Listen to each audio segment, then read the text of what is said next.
नमस्कार बच्चों, मैं चंद्र प्रकाश द्विवेदी, सरस्वती विद्या मंदिर, इंटर कॉलेज, दीनदयाल नगर, झांसी। मैं आज आपको त्रिभुज के बारे में बताऊंगा। त्रिभुज को इंग्लिश में ट्रायंगल कहते हैं।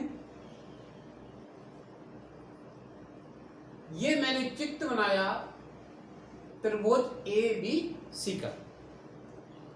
आप इसमें देख रहे होंगे त्रिभुज में 3 भुजाएं होती हैं और 3 कोण होते हैं। 3 भुजाओं से घिरी हुई आकृति को त्रिभुज कहते हैं। 3 भुजाओं से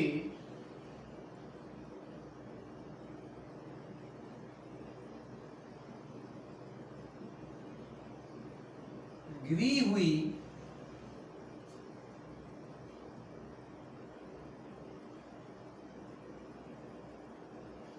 आकृति को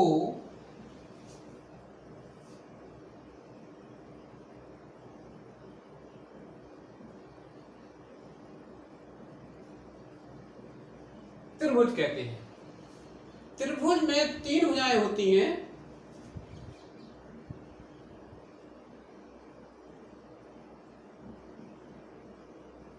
भुजाएं इसमें 3 हैं।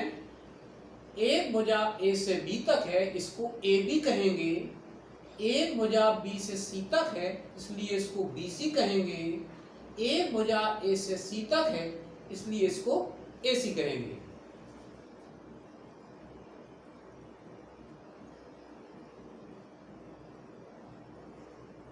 इस तरीके से त्रिभुज में 3 भुजाएं होती हैं। कोण 3 कोण होते हैं। जिस बिंदु पर 2 रेखाएं मिलती हैं उसे कोण कहते हैं, या ये कह सकते हैं 2 भुजाओं के बीच के झुकाव को कोण कहते हैं। कोण, कोण A, कोण B, कोण C। इसलिए इसमें 3 कोण होते हैं। ये हमने त्रिभुज के बारे में बताया। अब इसमें भुजाएं और कोण पर आधारित अध्ययन करेंगे। त्रिभुज के अंतर्गत इसी के बारे में अध्ययन करेंगे। अब जैसे मान लीजिए हमने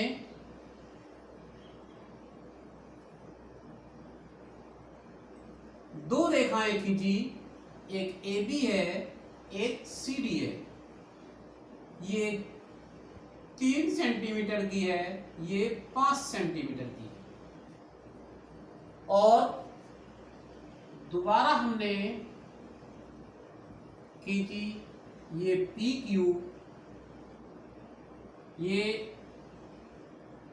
6 सेंटीमीटर है, और RS ये 6 सेंटीमीटर है।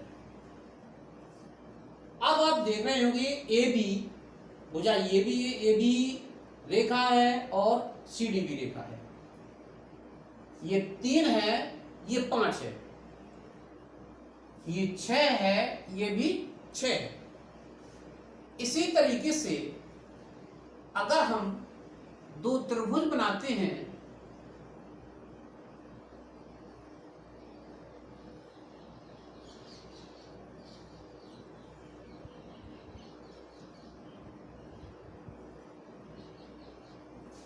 और 2 वृत्त बनाते हैं,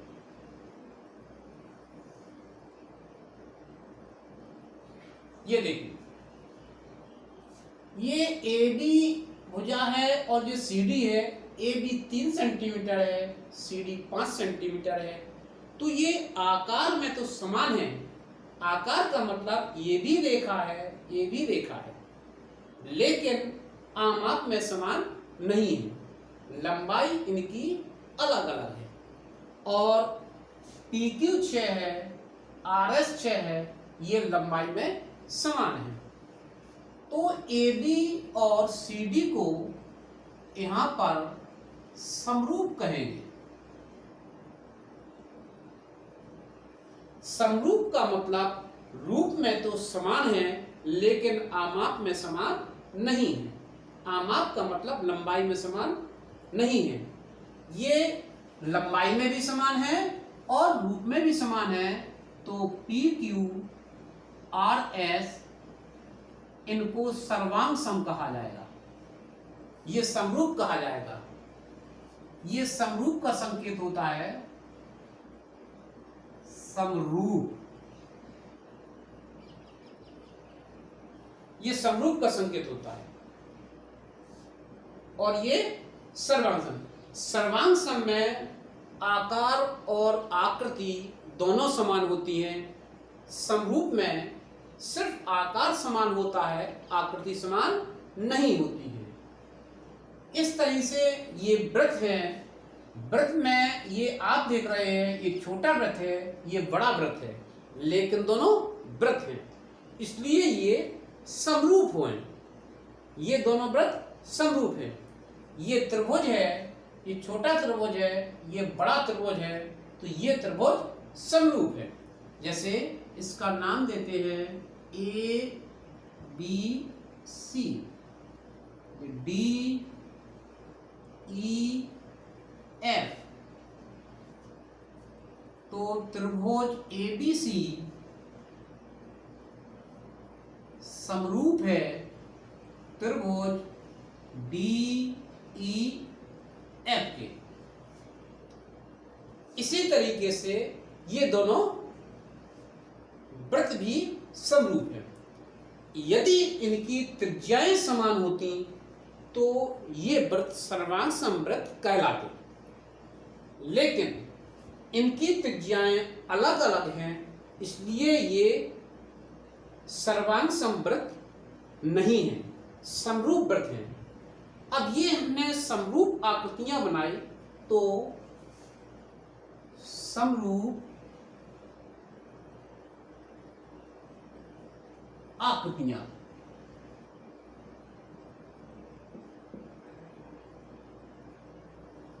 इंग्लिश में इसको सिमिलर फिगर्स कहते हैं।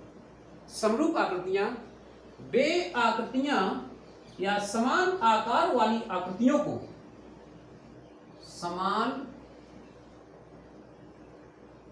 आकार वाली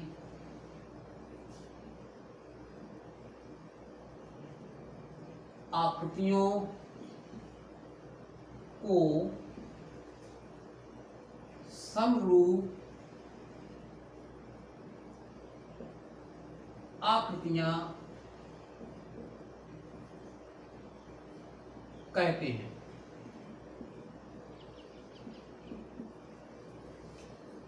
समान आकार वाली आकृतियों को समरूप आकृतियां कहते हैं। इसका उपयोग कहाँ होता है? आपने देखा होगा, आर्किटेक्टर जब मकान का नक्शा बनाता है तो बहुत छोटे से रूप में बनाता है। मकान आपका बहुत बड़ा होता है लेकिन वो समरूप होते हैं, उसी माप में नहीं बनाता है। तो ये समरूप आकृतियां, समरूप आकृतियों में त्रिभुज हो सकते हैं, चतुर्भुज हो सकते हैं, वृत्त हो सकते हैं, इसलिए ये समरूप आकृतियां कहलाती हैं कि रूप में समान हो। इसके बाद समरूप बहुभुज।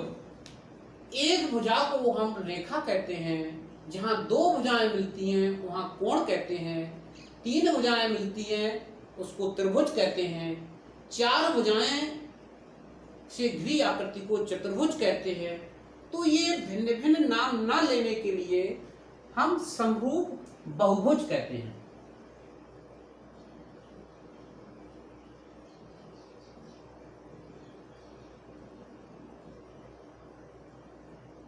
समरूप बहुभुज।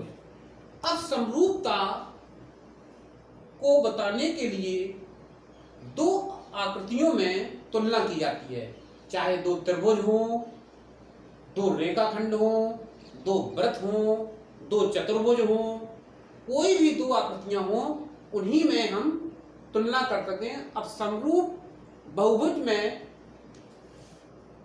समरूप बहुभुज तभी कहे जाएंगे कि जब इनकी संगत भुजाएं आनुपातिक हो। संगत भुजा का मतलब संगत भुजाएं, जिस तरीके से हमने ये त्रिभुज ABC और DEF बनाया तो AB की संगत भुजा DE है। AB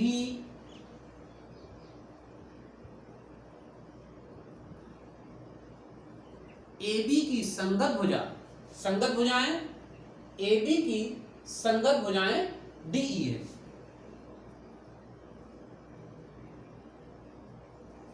इसका आधार तो इसका आधार ये संगत भुजाएं कहलाती है। जैसे मानिए बाएं हाथ की भुजा इधर बाएं साइड की भुजा AB है, इसी तरीके से बाएं साइड की भुजा DE है। तो एक ही दिशा के रूल को पालन जो करती हैं वे संगत भुजाएं कहलाती हैं। इंग्लिश में करस्पॉन्डिंग साइड कहते हैं। जैसे इसका आधार BC है तो इसका आधार कौन सा है? EF है। तो BC और EF।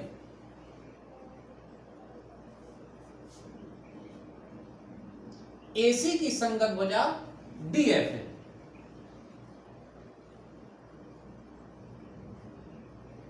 और अनुपात, अनुपात का मतलब संगत भुजाओं को एक त्रिभुज की संगत भुजा बटे दूसरी त्रिभुज की संगत भुजा को अनुपात में बदल जाती है। और इनका अनुपात समान हो, यानी समानुपाती हो। तो ये समरूप बहुभुज की शर्त हो जाती है कि संगत भुजाओं का अनुपात समान हो और संगत कोण समान हो। जैसे इसमें ऊपर का शीर्ष कोण A है, ऐसे ही इसका शीर्ष कोण D है, तो ये संगत कोण कहलाएंगे।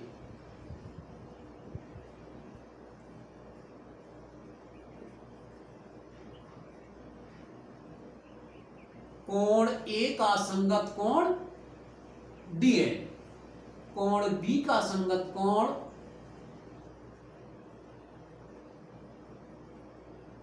E है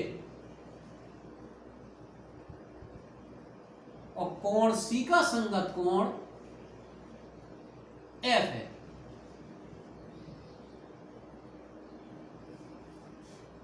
तो समरूप बहुभुज उनको कहा जाता है, समरूप बहुभुज वे बहुभुज समरूप होते हैं जिनकी संगत भुजाओं का अनुपात समान हो और संगत कोण समान हो। दो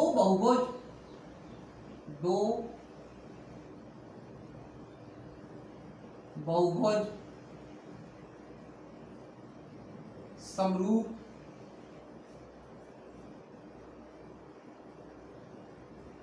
कहे जाते हैं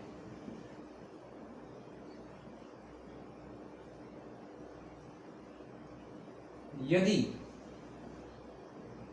नंबर फर्स्ट शर्त उनके संगत कोण समान हो।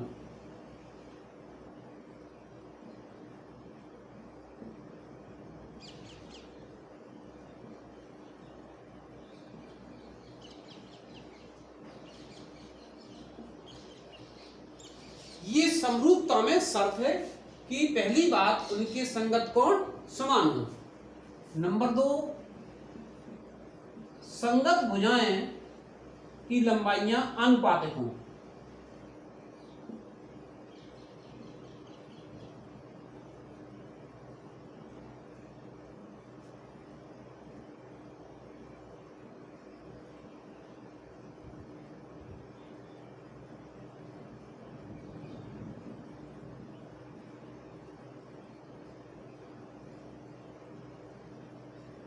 या संगत भुजाएं समानुपाती हों।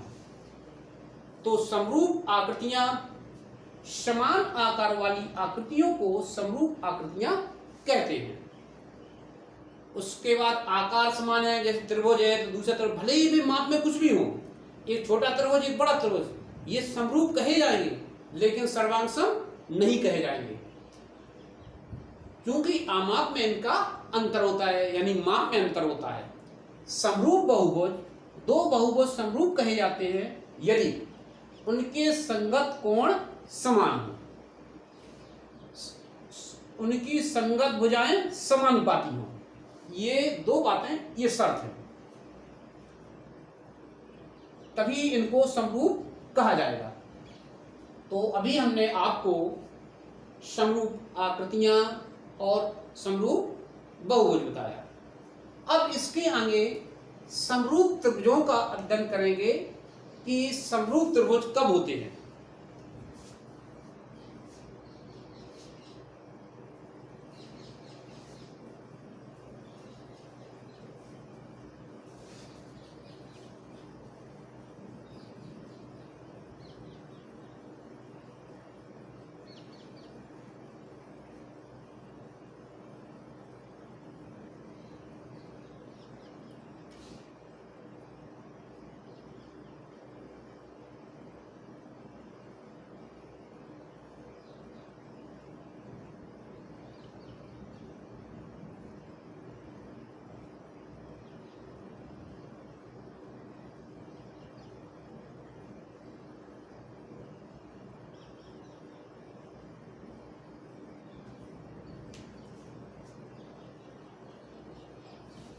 समरूप त्रिभुज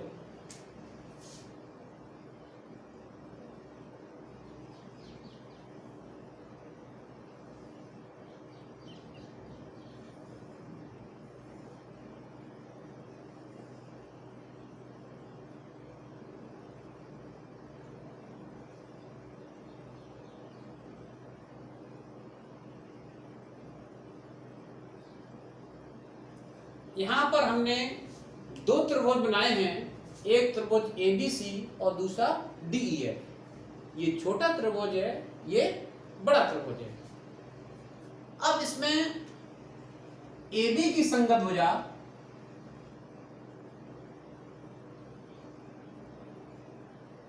DE है, BC की संगत भुजा EF है, AC की संगत भुजा DF है। जो समरूप बहुभुज का यदि संगत भुजाओं का अनुपात करना है, ये अपवन में कर दीजिए संगत भुजाओं को, और अगर अनुपात समान हो तो ये समरूप आकृतियां कहलाएंगी। और ये पहली शर्त है। और संगत कोण A का संगत कोण D है, संगत कोण समान हो, कोण B का संगत कोण E है और कोण C का संगत कोण F है। तो दो त्रिभुज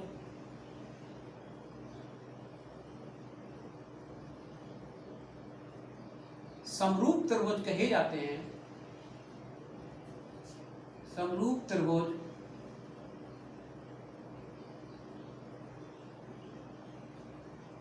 होते हैं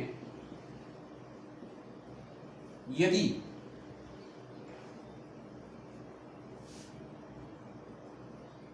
उनके संगत कोण समान हो,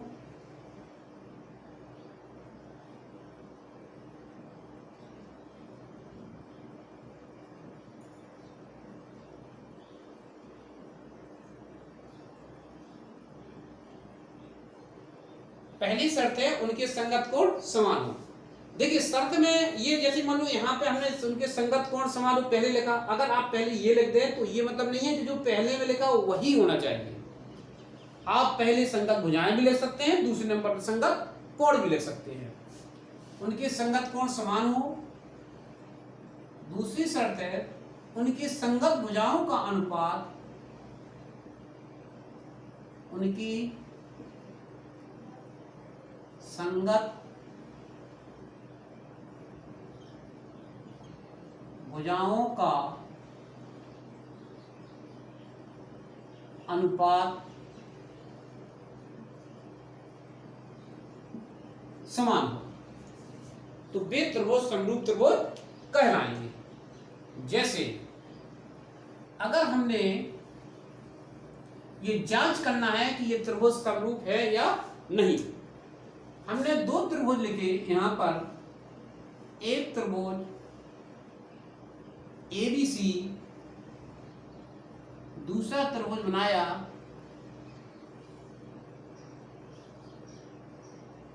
PQR।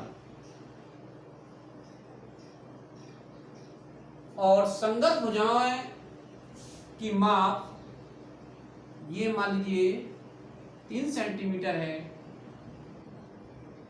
और ये 5 सेंटीमीटर है, ये 6 सेंटीमीटर है। इसी तरीके से हमने इसको 6 सेंटीमीटर लिया, ये 10 सेंटीमीटर लिया और ये 12 सेंटीमीटर लिया। अब हमने इन दोनों त्रिभुजों का अनुपात चेक किया और इनके कोण मान लीजिए ये 50 डिग्री है, ये 50 डिग्री है और ये 70 डिग्री है, ये भी 70 डिग्री है, ये 60 डिग्री है, ये 60 डिग्री है। अब हमें ये चेक करना है, जांचना है कि ये दोनों त्रिभुज समरूप हैं या नहीं। यदि इन दोनों संगत भुजाओं की माप समान होती तो वो सर्वांग सम होते। अब इधर AB की संगत भुजा PQ है, AB का मान 3 है, PQ का मान 6 है, ये 1/2 काटने पर प्राप्त होगा। इसी तरह से BC की संगत भुजा, त्रिभुज का आधार BC है तो दूसरे त्रिभुज का आधार QR है, इनकी संगत भुजा BC 5 है और QR 10 है तो ये भी 1/2 का। इसी तरीके से AC की संगत भुजा PR है, AC 6 है और PR 12 है, काटने पर 6 कम 6, 6 दूनी 12, 1/2। अब आप यहां पर देख रहे हैं कि AB/PQ और BC/QR और AC/PR तीनों के मान समान हैं, यानी ये संगत भुजाएं समान अनुपाती हैं, उनके अनुपात समान हैं। इसलिए AB/PQ BC/QR AC/PR और इनके संगत कोण देखिए, दूसरी शर्त है संगत कोण, तो कोण A और कोण P, आप देखिए ये 50 डिग्री का है, ये 50 डिग्री का है, तो कोण A बराबर कोण P 50 अंश का है। इसी तरह की ये 70 का, ये 70 का है। कोण B का संगत कोण Q है तो ये भी दोनों समान है, कोण B बराबर कोण Q बराबर 70 अंश है और कोण C 60 का है, कोण R भी 60 अंश का है, ये भी दोनों समान है, कोण C बराबर कोण R बराबर 60 अंश है। ये दोनों त्रिभुज इन दोनों शर्तों का पालन करते हैं, संगत कोण भी समान है और उनकी संगत भुजाओं का अनुपात समान है, इसलिए हम कह सकते हैं कि दोनों त्रिभुज समरूप हैं। इसलिए त्रिभुज ABC समरूप है त्रिभुज PQ वाले। तो ये दोनों त्रिभुज समरूप हैं, ये समरूपता का नियम है। समरूप आकृतियों पहले हमने अध्ययन किया, समरूप बहुभुज और समरूप त्रिभुज। अब इसके बाद एक यूनानी गणितज्ञ थेल्स थे, तो थेल्स ने इन समरूप त्रिभुजों के बारे में अध्ययन किया और हमें एक प्रमेय दी जिसे हम थेल्स प्रमेय के नाम से जानते हैं। उसी प्रमेय को आधारभूत आनुपातिकता प्रमेय भी कहते हैं।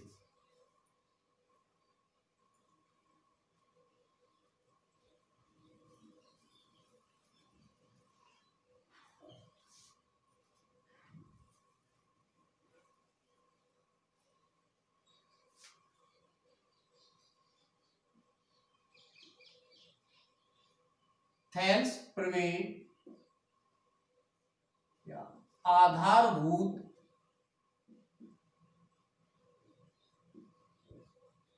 आनुपातिकता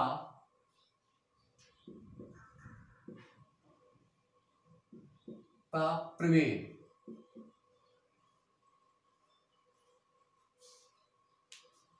तो थेल्स ने प्रमेय को सिद्ध करने के लिए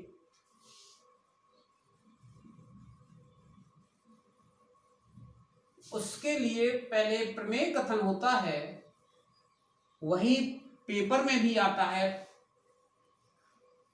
उसी को देख करके हमें सिद्ध करना है, दिया है, ये सभी चीजें लिखी जाती हैं।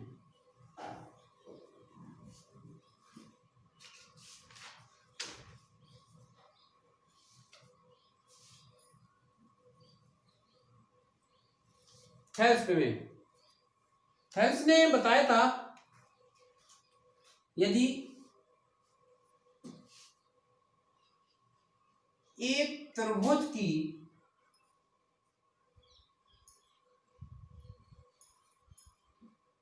एक भुजा के समांतर,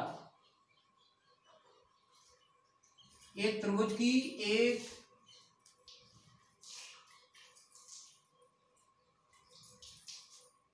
भुजा के समांतर रेखा खींची जाए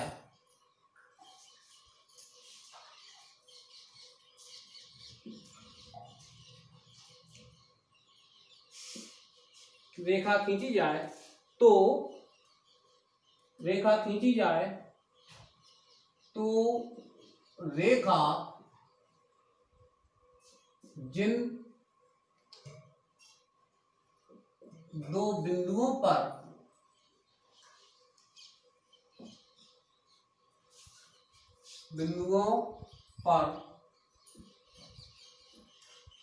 प्रतिच्छेदित करती है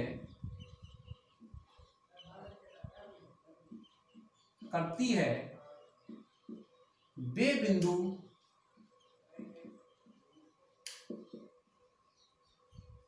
उन भुजाओं को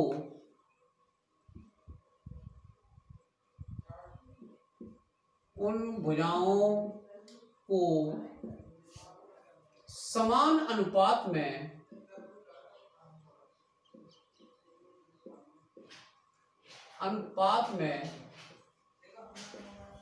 विभाजित करते हैं।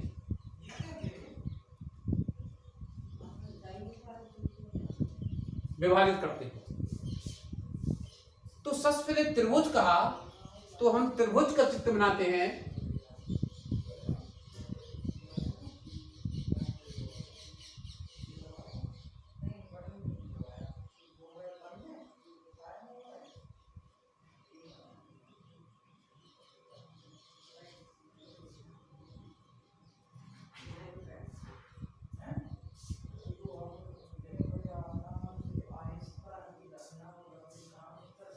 इसमें सबसे पहले त्रिभुज है, त्रिभुज का हम नाम देते हैं, त्रिभुज का नाम है ABC। सबसे पहले दिया है, उसी को ज्ञात है कहते हैं, इंग्लिश में गिवन कहते हैं। दिया है, अब दिया में क्या है, एक त्रिभुज की एक भुजा के समांतर एक रेखा खींची जाए। एक त्रिभुज दिया है, त्रिभुज का नाम ABC है। त्रिभुज ABC में अब इसमें एक भुजा के समांतर रेखा खींची जाए। अब BC के समांतर एक रेखा खींचते हैं जिसका नाम BE है। एक रेखा खींची जाए देखो त्रिभुज एबीसी में डीई समांतर बीसी है, डी समांतर बीसी है, डी समांतर बीसी है। तो अब इसमें समांतर रेखा खींचे तो जिन दो बिंदुओं पर प्रतिच्छेद करती हैं, जो डी और ई पर प्रतिच्छेद करती है समांतर रेखा, अब इसमें सिद्ध करना है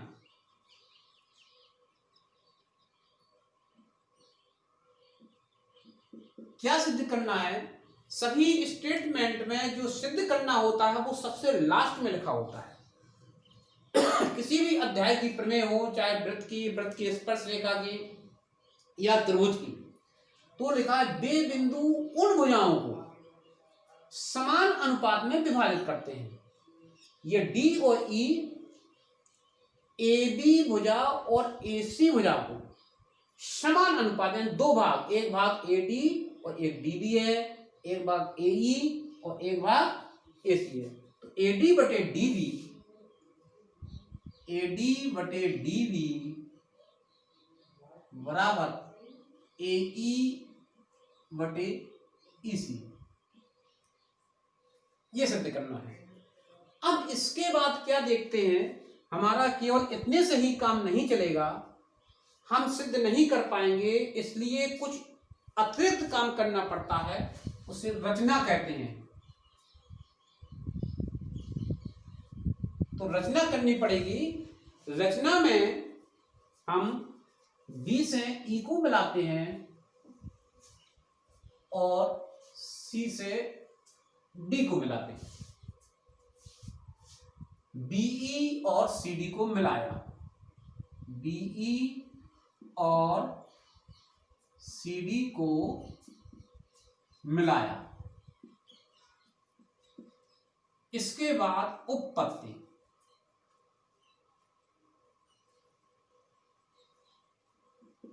उपपत्ति में हम जानते हैं कि डीई और बीसी समांतर है, क्योंकि डीई समांतर बीसी है।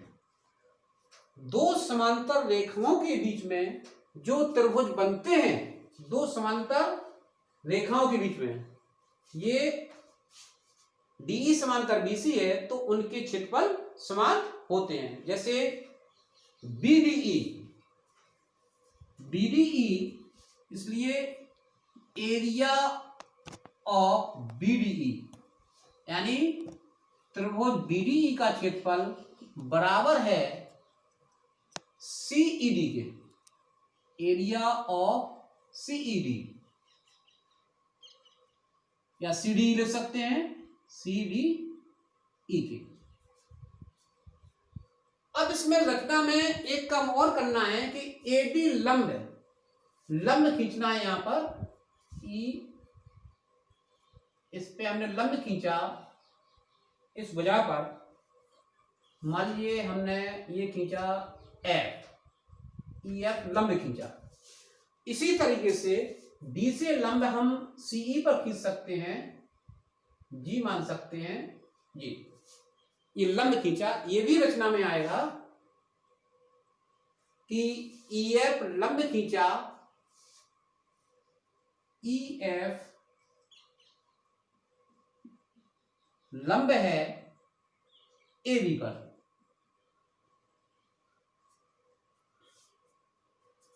अब हम ये दो त्रिभुज लेते हैं, एरिया और ये त्रिभुज A D E, area of त्रिभुज ए डी ई। इसी तरह एरिया ऑफ त्रिभुज B D E, area of त्रिभुज बी डी ई।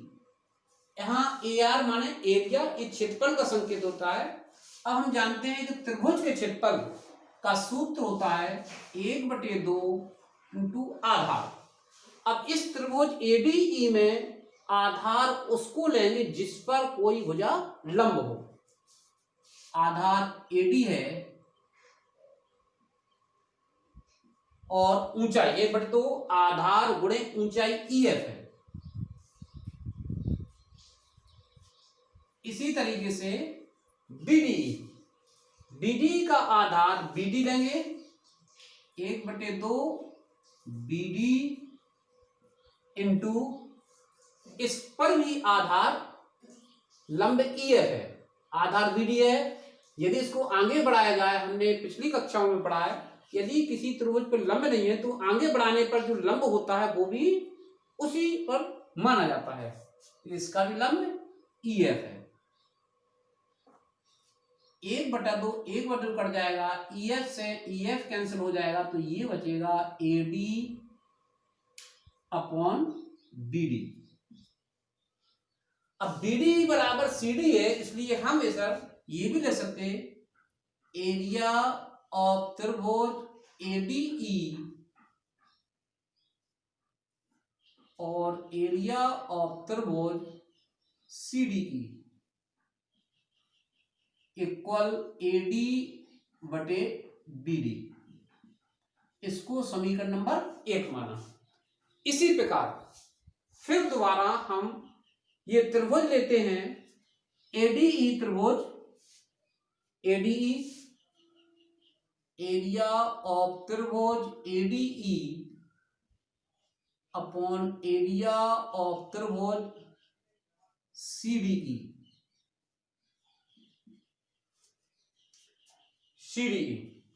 तो इधर देखते हैं, त्रिभुज दोबारा ये इसी ADE को लेंगे, तो आधार इधर हमने AE लिया 1/2 आधार AE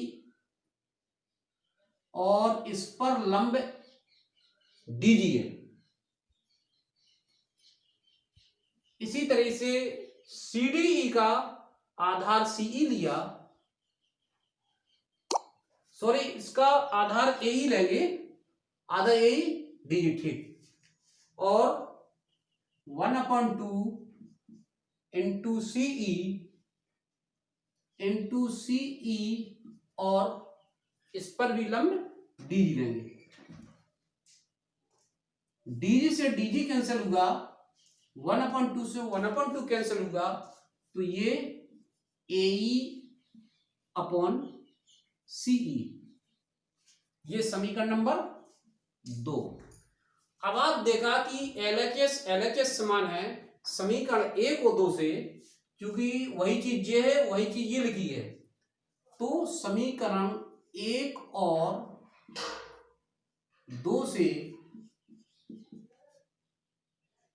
AD अपॉन BD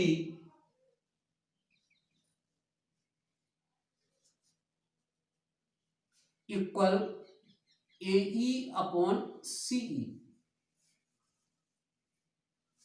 ये हमारी प्रमेय सिद्ध हो गई। हमने यहां पर AD अपॉन DB लिखा था, तो चाहे BD लिखें या DB एक ही बात है।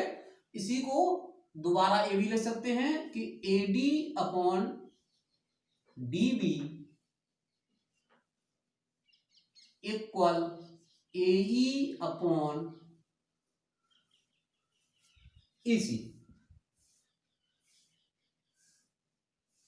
वही चीज होती है प्रमेय, जैसे ये CE लिखें या EC लिखें, BD या DB लिखें, तो ये थेल्स प्रमेय सिद्ध हो जाती है कि उनके संगत भुजाओं का अनुपात समान होता है।